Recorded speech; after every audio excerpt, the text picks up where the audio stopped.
Sir आप लोग अभी हॉस्पिटल में जाके विज़िट किया, पेशेंट से बातचीत किया, क्या स्थिति है, क्या अपडेट देना चाहेंगे? देखिए, इस समय हम कासिम दोरजे जी, एलबीए के प्रेसिडेंट और एपेक्स के को चेयरमैन, कल की जो हिंसक प्रदर्शन में जो लोग कुछ की तो यहाँ पर दुर्घटना में उनको अपने प्राणों की बलिदान दिया है, लेकिन जो इंजर्ड थे उनका हालचाल पूछने के लिए हम यहाँ हॉस्पिटल में आए हुए हैं। जैसा कि शायद आप लोगों को पहले भी सूचना है कि उस हिंसक घटनाओं में 4 की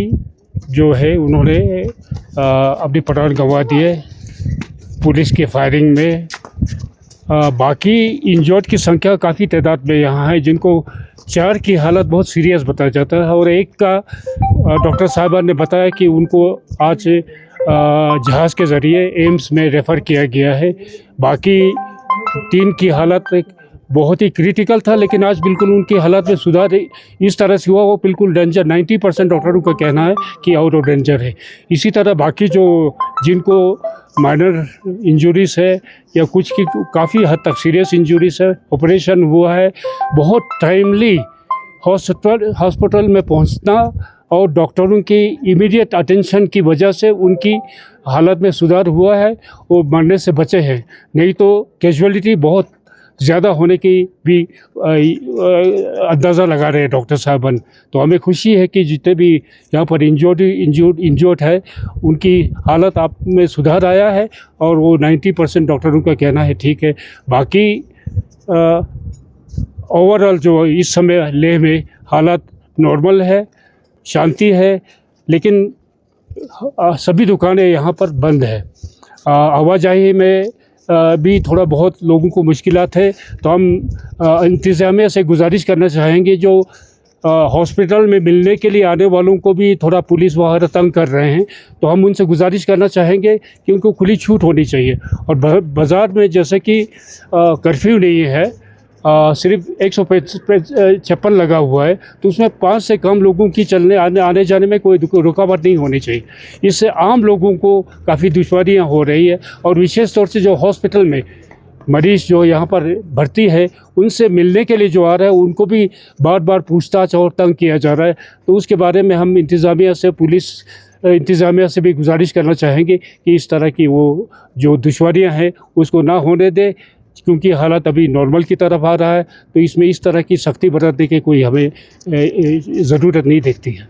आखिर में सर संक्षेप में जानना चाहेंगे लोगों को क्या मैसेज देना चाहेंगे, और इस बीच आप लोगों का टॉक के बारे में क्या कुछ बात चले? देखिए, छिरिंग जी और हम अभी मिले हैं, विशेष तौर से दिल्ली से यहाँ पर एक पदाधिकारी आए हुए हैं। तो जो हमें संकेत मिला है केंद्र सरकार की तरफ से, वो बातचीत का सिलसिला बहुत जल्दी शुरू करने के लिए भी तैयार है। और जैसे कि पहले हमने बताया था कि केंद्र की तरफ से पहले भी हमें ये सूचना थी कि 3 लोगों पर मुश्तमिल एक प्रिपरेटरी टॉक के लिए आज हमें दिल्ली रवाना होना था, लेह से 3 और करगिल से 3। तो जो घटनाएं कल घटित हुई उसकी वजह से उसमें रुकावट आया, लेकिन जो हमें संकेत मिला है, सूचना मिला है इन जो पदाधिकारी जो यहाँ आए हैं उनके ज़रिए, तो वो तो कल ही हम लोगों को 3 जो लोग जाने वाले हैं लेह और करगिल से, उनको वहाँ पर बातचीत के लिए जाने के लिए उनके सहूलियत से पूरा इंतज़ाम करने के लिए तैयार है। लेकिन काज शेरिंग जी ने ये बताया है कि अनफॉर्चुनेटली कल की जो हालात के वजह से 4 की जो यहाँ पर मौत हुई है, तो उनकी अंतिम संस्कार के विषय में शायद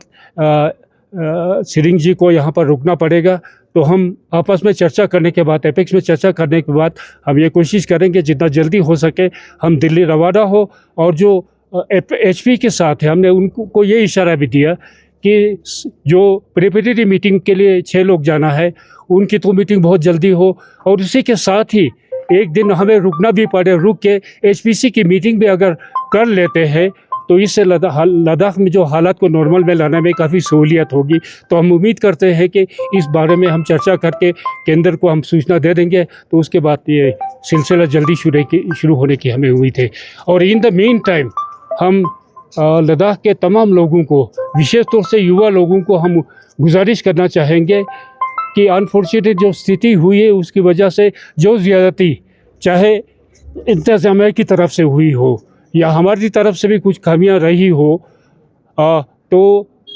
हालात को सुधारने में और यहाँ पर मामूल की हालत लाने में आप लोग पूरा सहयोग करें, हम अपील करना चाहेंगे सभियों को।